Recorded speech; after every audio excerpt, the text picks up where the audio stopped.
बिस्मिल्लाहिर्रहमानिर्रहीम। 10th class chapter number 11 हम पढ़ रहे थे। टॉपिक है आज हमारा स्पीड ऑफ साउंड।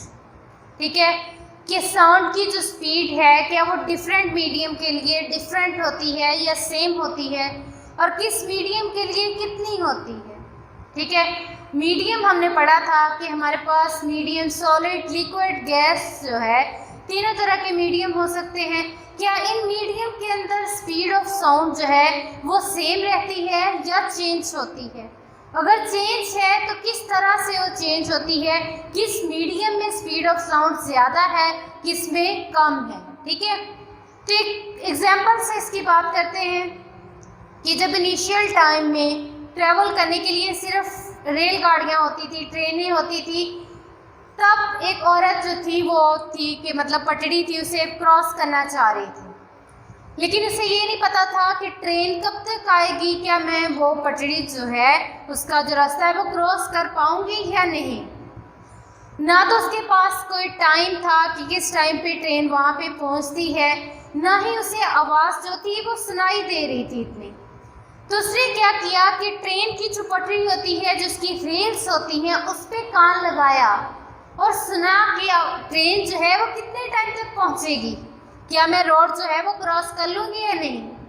तो इसके पीछे क्या रीज़न थी कि उसने अपना हेयर जो है वो पटरी, उसकी रेल की पटरी के साथ लगा के जो साउंड थी उसको सुना, एयर के अंदर क्यों नहीं सुना। उसकी वजह क्या थी वो इस टॉपिक को पढ़ने के बाद आपको खुद ही पता चल जाएगी कि उस औरत ने जो है वो ऐसा क्यों किया है। ठीक है, तो बात करते हैं हमारे पास सॉलिड, लिक्विड और गैस कि इनके अंदर मॉलिक्यूल्स किस तरह से होते हैं और इनके अंदर स्पीड ऑफ साउंड कैसे हो।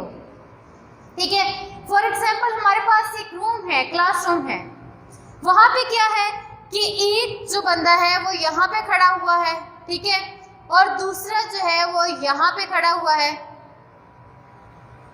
ठीक है, इस तरह से वो क्या है खड़े हुए हैं। अब क्या है कि हमने एक बुक है वो क्या करनी है, यहाँ से इस कॉर्नर से यहाँ तक पास करनी है। अब क्या होगा कि ये वाले बंदा जो है इसको हम वो पकड़ाएंगे, ये क्या करेगा, बाकी वो बुक जो है वो इसके पास लेके जाएगा, ठीक है, इसको देगा, फिर ये आगे वाले को पकड़ाएगा। इस तरह से क्या होगा कि एक कॉर्नर से दूसरे कॉर्नर तक वो पहुंचेगी बुक। ठीक है, मतलब इस सारे के ड्यूरेशन में हमें लग गए 0.5 सेकेंड जो थे, इतना टाइम लगा उस बुक को यहाँ से यहाँ तक पहुँचने के लिए। ठीक है, अगर क्या करें कि हम यहाँ पे इतने ही डिस्टेंस के लिए वहाँ पे नंबर ऑफ मॉलिक्यूल्स जो बंदे जो है वो ज़्यादा कर दें, हम बंदों को यहाँ पे क्या कर देते हैं, ज़्यादा कर देते हैं। पहले क्या थे कि हमारे पास 3 थे, अब हमने क्या किए हैं कि वहाँ पे वो क्या कर दिए हैं, 4 कर दिए हैं। ठीक है, पहले हमारे पास क्या थे, 3 थे, अब क्या कर दिए हैं, 4 कर दिए हैं। क्या करेंगे, ये बुक को आगे से आगे पास करते रहेंगे। अब जब हमने टाइम नोट किया यहाँ से यहाँ तक उस बुक को पहुँचने के लिए, वो था 0.1 सेकेंड। हुआ क्या कि मतलब पहले हमारे पास क्या था कि 3 बंदे थे, हमने बुक को यहाँ से यहाँ तक जो था वो मूव करवाना था। ठीक है, यहाँ से इस कॉर्नर से इस कॉर्नर तक, तो उन 3 बंदों से यहाँ तक पहुँचने के लिए हमें 0.5 सेकेंड टाइम जो था वो लगा। लेकिन हमने क्या किए कि जब वो बंदे थे वो ज़्यादा कर दिए वहाँ पे, तब हमारे पास टाइम जो था वो क्या हो गया, डिक्रीज हो गया। इसका मतलब क्या हुआ कि अगर नंबर ऑफ पार्टिकल्स या मॉलिक्यूल्स ज़्यादा कर दिए जाएं तो वहाँ पे हमारे पास जो टाइम ड्यूरेशन है, कोई भी चीज़ जो है वो एक जगह से दूसरी जगह पहुँचाने के लिए, चाहे वो एनर्जी है या कुछ भी है, उसका टाइम इंटरवल जो है वो क्या हो जाएगा, शॉर्ट हो जाएगा, अगर वहाँ पे नंबर ऑफ पार्टिकल्स या नंबर ऑफ मॉलिक्यूल्स हम ज़्यादा कर देते हैं। ठीक है, तो बात करते हैं कि हमारे पास सॉलिड, लिक्विड और गैस के अंदर नंबर ऑफ मॉलिक्यूल्स किस तरह से होते हैं। अब जो सॉलिड होता है इसके अंदर जो मॉलिक्यूल्स होते हैं वो क्या होते हैं, एटम्स होते हैं, वो टाइटली पैक होते हैं, बिल्कुल एक दूसरे के पास होते हैं, मतलब नंबर ऑफ मॉलिक्यूल्स वहाँ पे ज़्यादा होते हैं। अब यहाँ पे एक हमने ये शेप ली है, इसके अंदर नंबर ऑफ मॉलिक्यूल्स ज़्यादा हैं, ये सॉलिड के अंदर। अब इसी तरह हम बात करते हैं लिक्विड के अंदर। लिक्विड के अंदर क्या आ जाता है कि सॉलिड के मुकाबले में वहां पे नंबर ऑफ मॉलिक्यूल्स कम होते हैं, उनके दरमियान फासला ज्यादा होता है, यहाँ पे नंबर ऑफ मॉलिक्यूल्स क्या है, कम है। अब बात करते हैं गैस की। इन दोनों सॉलिड और लिक्विड के मुकाबले में गैस में मॉलिक्यूल्स बिल्कुल भी कम होते हैं। अब क्या होगा कि इसमें मॉलिक्यूल्स बिल्कुल एक दूसरे के पास है, एक एटम ये है, एक एटम ये, फौरन से चीज यहाँ से यहाँ पहुंच जाएगी बहुत ही शॉर्ट टाइम इंटरवल में, ठीक है। इसी तरह आगे बढ़ा हुआ है, आगे इसी तरह चलती जाएगी, वो पास पास पड़े हुए हैं, एनर्जी इसी तरह आगे ट्रांसफर होती जाएगी। मतलब टाइम पार्टिकल्स क्या है, मॉलिक्यूल ज्यादा है, उनको चीज एनर्जी ट्रांसफर करने के लिए टाइम जो है वो कम लग रहा है। लिक्विड के अंदर क्या है कि मॉलिक्यूल्स के दरमियान फासला थोड़ा ज्यादा है, मॉलिक्यूल्स कम है, वहां पे टाइम सॉलिड के मुकाबले में थोड़ा ज्यादा लगेगा। गैस के अंदर क्या आ जाता है कि यहाँ पे हमारे पास क्या होता है कि मॉलिक्यूल्स बहुत कम होते हैं, तो यहाँ पे हमारे पास क्या हो जाएगा कि टाइम जो है वो क्या होगा कि ज्यादा लगेगा, ठीक है। यहाँ पे क्या हो जाएगा, टाइम ज्यादा लगेगा। क्यों? क्योंकि नंबर ऑफ मॉलिक्यूल्स जो है वो कम हो गए। आपके पास, हमारे पास स्पीड ऑफ साउंड की बात करें, मतलब क्या होगा, जहाँ पे नंबर ऑफ मॉलिक्यूल ज्यादा होंगे वहां पे क्या होगा, वो जल्दी से एनर्जी आगे पास करते जाएंगे। साउंड जो कि एनर्जी की फॉर्म है, वो साउंड कैसा, एनर्जी आगे से जल्दी आगे ट्रांसफर करते जाएंगे और बहुत ही शॉर्ट टाइम इंटरवल के दौरान वो क्या हो जाएगा कि साउंड जो है यहाँ से यहाँ तक पहुंच जाएगी, यहाँ तक मूव कर जाएगी बहुत ही कम टाइम के अंदर। किसके अंदर? सॉलिड के अंदर। वजह क्या थी कि वहां पे जो मॉलिक्यूल्स हैं वो ज्यादा है, बिल्कुल एक दूसरे के करीब है, एनर्जी ट्रांसफर करने में टाइम नहीं लगता। इसी तरह लिक्विड में आते हैं तो वहां पे नंबर ऑफ मॉलिक्यूल्स थोड़े कम हो जाते हैं और उनके दरमियान जो गैप है, जो डिस्टेंस है, वो भी ज्यादा हो जाता है as compare to solid. Solid के मुकाबले में वहां पे क्या हो जाता है, थोड़ा ज्यादा हो जाता है, ठीक है। अब यहाँ से यहाँ पे उसको ट्रांसफर करने में एनर्जी टाइम लगेगा। इसी तरह मॉलिक्यूल्स, नंबर ऑफ मॉलिक्यूल्स भी कम है और उनके दरमियान डिस्टेंस भी ज्यादा है, तो यहाँ पे हमारे पास टाइम क्या लगेगा, एनर्जी को एक जगह से ट्रांसफर होने में ज्यादा टाइम लगेगा एज कंपेयर टू सॉलिड्स। अब बात करते हैं गैस की कि गैस में हमारे पास क्या होता है कि गैस के मॉलिक्यूल्स बहुत कम होते हैं गैस के अंदर और उनके दरमियान फासला भी ज्यादा होता है। अब वहां पे एनर्जी ट्रांसफर करने में, अब उसने यहाँ से उठा के यहाँ तक लेके आनी है, इसको टाइम लगेगा। मतलब यहाँ एनर्जी को ट्रांसफर करने के लिए टाइम और डिस्टेंस दोनों ही क्या हो गए हैं, ज्यादा हो गए हैं। तो इससे क्या चीज साबित होती है कि हमारे पास साउंड जो है वो क्या है, एनर्जी की फॉर्म है। गैस जो लिक्विड सॉलिड जो है वो अगर मीडियम होगा तो वहां पे स्पीड ऑफ साउंड ज्यादा हो जाएगी, क्योंकि नंबर ऑफ मॉलिक्यूल ज्यादा हैं, वो जल्दी से एनर्जी ट्रांसफर करेंगे, वहां पे स्पीड जो है जल्दी से मूव करेगी, जल्दी से वो साउंड वेव जो है वो प्रोपेगेट करेगी, ठीक है। तो सॉलिड में क्या होता है कि सॉलिड मीडियम हो अगर हमारे पास तो साउंड वेव जो है उनकी स्पीड इंक्रीज हो जाती है। इसी तरह लिक्विड के अंदर आए तो सॉलिड के मुकाबले में वहाँ पे मॉलिक्यूल्स कम थे, उनके दरमियान डिस्टेंस भी ज़्यादा था, तो वहाँ पे हमारे पास क्या हो जाएगी, लिक्विड मीडियम के अंदर साउंड की जो स्पीड है वो कम हो जाएगी as compare to solid. Solid के मुकाबले में वो क्या हो जाएगी, कम हो जाएगी। अब आते हैं गैस पे। गैस के अंदर हमने क्या पढ़ा कि बहुत ही कम नंबर ऑफ मॉलिक्यूल्स होते हैं और उनके दरमियान जो डिस्टेंस होता है वो भी ज़्यादा होता है। मतलब एनर्जी ट्रांसफ़र होने में, साउंड एनर्जी ट्रांसफ़र होने में टाइम ज़्यादा लगेगा, तो वहाँ पे स्पीड ऑफ साउंड जो है गैस मीडियम के अंदर वो क्या हो जाएगी, बहुत ही कम हो जाएगी, स्लो होगी, ठीक है। तो इससे हमें क्या रिजल्ट मिलता है कि हमारे पास सॉलिड के अंदर स्पीड ऑफ साउंड सबसे ज़्यादा होती है और उससे कम होती है लिक्विड में और सबसे कम होती है गैस के अंदर। गैस के मुकाबले में लिक्विड में स्पीड ऑफ साउंड ज़्यादा होती है और लिक्विड के मुकाबले में सॉलिड्स के अंदर स्पीड ऑफ साउंड ज़्यादा होती है। और सबसे ज़्यादा किसके अंदर होती है, सॉलिड के अंदर स्पीड ऑफ साउंड। अगर मीडियम आपका सॉलिड होगा तो स्पीड ऑफ साउंड वहाँ पे ज़्यादा होगी, अगर मीडियम आपका गैस होगा तो वहाँ पे सॉलिड के मुकाबले में बल्कि बहुत ही कम स्पीड ऑफ साउंड होगी।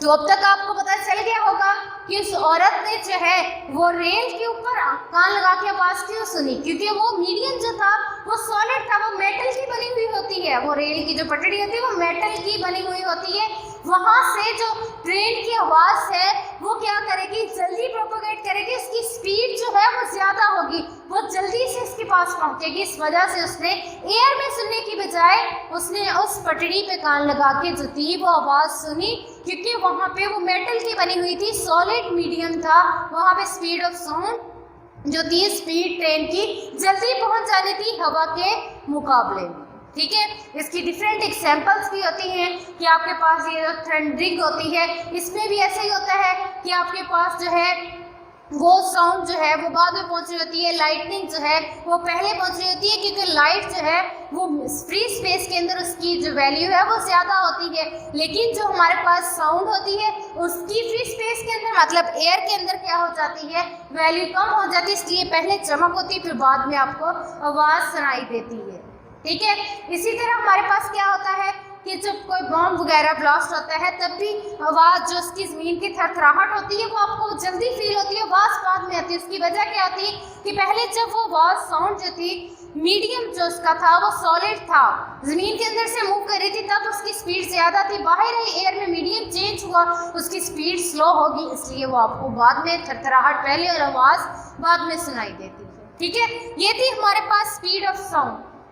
अब बात करते हैं कि हमारे पास कि कौन से फैक्टर हैं जो स्पीड ऑफ साउंड को इफेक्ट करते हैं, जो उस पर असरअंदाज होते हैं। ठीक है, तो 3 डिफरेंट फैक्टर्स हैं जो स्पीड ऑफ साउंड को इफेक्ट करते हैं। सबसे पहले है हमारे पास temperature, humidity and direction of wind. बात करते हैं टेम्परेचर की। ठीक है, हमारे पास क्या होता है, टेम्परेचर जब नॉर्मल होगा मतलब रूम टेम्परेचर जो कि 21 डिग्री सेल्सियस है 25 डिग्री सेल्सियस तक होता है। ठीक है, तब हमारे पास क्या होगा, अगर हम टेम्परेचर जो है वो उसको ज़्यादा कर देते हैं तब हमारे पास क्या इफेक्ट होगा। ये छोटी क्लासेस में आपने एक पढ़ा होगा, काइनेटिक मॉडल पढ़ा होगा। ठीक है, उसके अंदर क्या होता था कि जब हम कोई भी मीडियम है, चाहे वो सॉलिड है, लिक्विड है, कोई भी स्टेट है मैटर की, सॉलिड, लिक्विड, गैस, जब हम इनको हीट प्रोवाइड करते हैं, इनका टेम्परेचर इंक्रीज करते हैं, तो इनमें प्रेजेंट मॉलिक्यूल्स की जो मोशन है वो क्या हो जाती है, तेज हो जाती है। ठीक है, उसकी वजह क्या होती है कि उनकी काइनेटिक एनर्जी जो है, इंटरनल काइनेटिक एनर्जी वो इंक्रीज होती है, जिसकी वजह से उनकी स्पीड जो है वो क्या हो जाती है, ज़्यादा हो जाती है, वो ज़्यादा तेज़ी से मूव करना शुरू कर देते हैं। ठीक है, at low temperature the molecules of medium move slowly.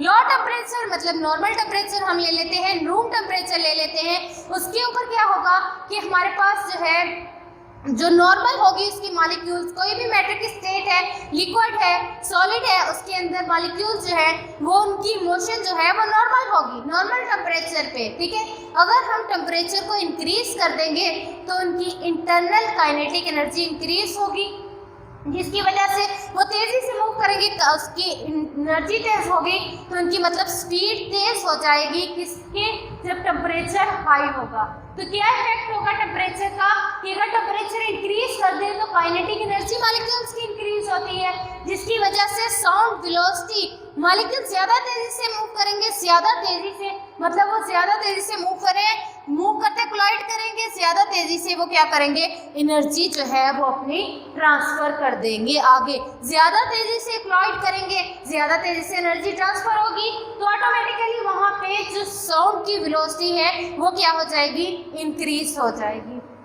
इसी तरह हमारे पास क्या है कि अगर टेम्परेचर डिक्रीज कर दिया जाए, कम कर दिया जाए, तो उनकी जो इंटरनल काइनेटिक एनर्जी है वो भी डिक्रीज हो जाएगी और हमारे पास उसकी वजह से क्या होगा, मॉलिक्यूल्स की मोशन जो है वो स्लो हो जाएगी, स्लो होगी, वो ज़्यादा कुछ टाइम लगेगा उन्हें एक मॉलिक्यूल को दूसरे मॉलिक्यूल से टकराने से, टकराएंगे, कोलाइड करेंगे तो एनर्जी ट्रांसफ़र होगी। जब उनकी कोलिजन जो है वो कम हो जाएंगी, उनकी मोशन जो है स्लो हो जाएगी, तो स्पीड ऑफ साउंड जो है, साउंड की जो वेलोसिटी है वो भी क्या हो जाएगी, डिक्रीज हो जाएगी। ठीक है, तो टेम्परेचर का क्या इफेक्ट था कि अगर हम टेम्परेचर ज़्यादा करेंगे तो हमारे पास स्पीड ऑफ साउंड ज़्यादा हो जाएगी, अगर टेम्परेचर कम करेंगे तो स्पीड ऑफ साउंड कम हो जाएगी। नेक्स्ट है हमारे पास ह्यूमिडिटी, नमी जो होती है, ठीक है, उसका क्या इफेक्ट होता है? More water vapours in air, नमी होती है मतलब हमारे पास जो एयर है उसके अंदर वाटर वेपर्स प्रेजेंट होते हैं, ठीक है, अभी बुखारात मौजूद होते हैं, तब हमारे पास क्या होता है? मोर नंबर ऑफ मॉलिक्यूल्स एयर के अंदर है। हमने कहा था एयर के अंदर नंबर ऑफ मॉलिक्यूल्स क्या होते हैं? कम होते हैं। एयर के अंदर क्या था? नंबर ऑफ मॉलिक्यूल्स कम थे। अब उसके अंदर हमने क्या कहा है कि ह्यूमिडिटी इसकी इंक्रीज हुई है, मतलब उसके अंदर वाटर वेपर्स प्रेजेंट है। वाटर वेपर्स मतलब लिक्विड मीडियम भी वहाँ पे प्रेजेंट हो गया है, तो नंबर ऑफ मॉलिक्यूल्स लिक्विड के अंदर ज्यादा थे, तो वहाँ पे नंबर ऑफ मॉलिक्यूल्स ज्यादा हो गए हैं, तो वहाँ पे क्या होगा? Better and faster propagation of sound, sound की जो प्रोपगेशन है वो बेहतर और तेज हो जाएगी। नंबर ऑफ मॉलिक्यूल्स हमने कहा था कि हमारे पास जो है प्रोपगेशन कब उसकी इंक्रीज होगी, ज्यादा होगी, जब नंबर ऑफ मॉलिक्यूल्स हमारे पास क्या हो जाएंगे? ज्यादा हो जाएंगे, ठीक है। तो हमारे पास क्या हुआ कि वहाँ पे ह्यूमिडिटी थी, उसके अंदर जो थे वाटर वेपर्स प्रेजेंट थे, लिक्विड मीडियम आया, नंबर ऑफ मॉलिक्यूल्स ज्यादा हो गए, तो वहाँ पे उसकी प्रोपगेशन साउंड की वो फास्टर और बेटर होगी, अच्छी और तेज होगी। वहाँ पे जब वो इंक्रीज होगी, उसकी प्रोपगेशन इंक्रीज हो जाएगी, तो इट्स मीन वहाँ पे वेलोसिटी ऑफ साउंड क्या हो जाएगी? इंक्रीज हो जाएगी। ह्यूमिडिटी मतलब उसके अंदर नमी, वाटर वेपर्स इंक्रीज होंगे, नंबर ऑफ मॉलिक्यूल्स इंक्रीज होंगे, जो स्पीड ऑफ साउंड को इंक्रीज कर देंगे। तो ह्यूमिडिटी का क्या इफेक्ट होगा कि ह्यूमिडिटी अगर इंक्रीज होगी तो वेलोसिटी ऑफ साउंड वो भी इंक्रीज कर जाएगी। अगर ह्यूमिडिटी मतलब नमी कम हो जाएगी, वाटर वेपर्स कम हो जाएंगे, नंबर ऑफ मॉलिक्यूल्स कम होंगे, तो वहाँ पे हमारे पास स्पीड भी क्या हो जाएगी? कम हो जाएगी, ठीक है। मतलब इनका डायरेक्ट रिलेशन है। अगर humidity, water vapours, number of molecules increase होंगे, स्पीड ऑफ साउंड भी इंक्रीज हो जाएगी। अगर वहाँ पे वाटर वेपर्स कम होंगे, नंबर ऑफ मॉलिक्यूल्स कम होंगे, तो वहाँ पे हमारे पास स्पीड ऑफ साउंड भी क्या हो जाएगी? कम हो जाएगी। अब थर्ड है लास्ट वाला, डायरेक्शन ऑफ विंड। कि डायरेक्शन ऑफ विंड, हवा की जो समत है वो भी क्या करती है? स्पीड ऑफ साउंड को इफेक्ट करती है। फॉर एग्जाम्पल हमारे पास साउंड जो है वो भी इस डायरेक्शन में प्रोपोगेट कर रही है, और हमारे पास जो विंड है, हवा जो चल रही है, वो भी हमारे पास क्या कर रही है? इस डायरेक्शन में मूव कर रही है। दोनों की डायरेक्शन क्या है? सेम है, तो वहाँ पे हमारे पास स्पीड ऑफ साउंड जो है वो क्या हो जाएगी? इंक्रीज हो जाएगी। अगर हमारे पास क्या है कि साउंड जो है वो इस डायरेक्शन में मूव कर रही है और विंड जो है हमारे पास इस डायरेक्शन में है, मतलब दोनों की डायरेक्शन ऑपोजिट होगी, तो स्पीड हमारे पास क्या हो जाएगी? डिक्रीज हो जाएगी। डायरेक्शन ऑफ स्पीड किस तरह से इफेक्ट करती है? अगर तो वो दोनों सेम होंगे, मतलब जिस डायरेक्शन में वेव प्रोपोगेट कर रही है, साउंड वेव प्रोपोगेट कर रही है, उसी डायरेक्शन में विंड भी मूव कर रही होगी, तो हमारे पास क्या होगा कि स्पीड ऑफ साउंड इंक्रीज हो जाएगी। अगर दोनों की डायरेक्शन ऑपोजिट होगी तो स्पीड ऑफ साउंड क्या हो जाएगी? डिक्रीज हो जाएगी, ठीक है। ये थे हमारे पास तीन फैक्टर जो कि स्पीड ऑफ साउंड को इफेक्ट करते हैं। अगर अब हम स्पीड ऑफ साउंड कैलकुलेट करना चाहें तो वो फार्मूला हमारे पास क्या होगा?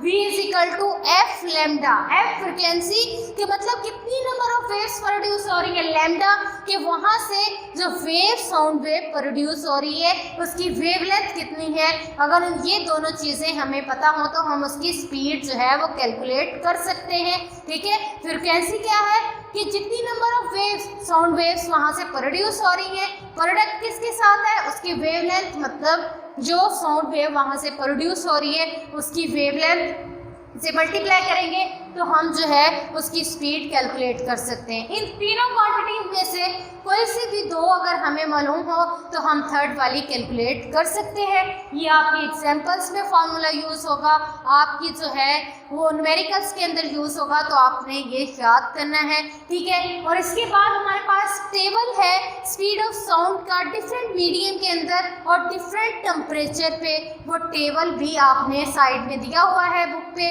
तो वो भी आपने क्या करना है? अच्छे से याद करना है। उसकी वैल्यूज MCQs पे भी पूछी जा सकती हैं और न्यूमेरिकल्स के अंदर भी यूज़ करनी है, ठीक है।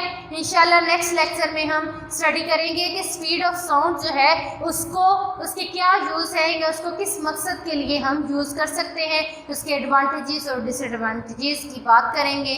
ओके जी, अल्लाह।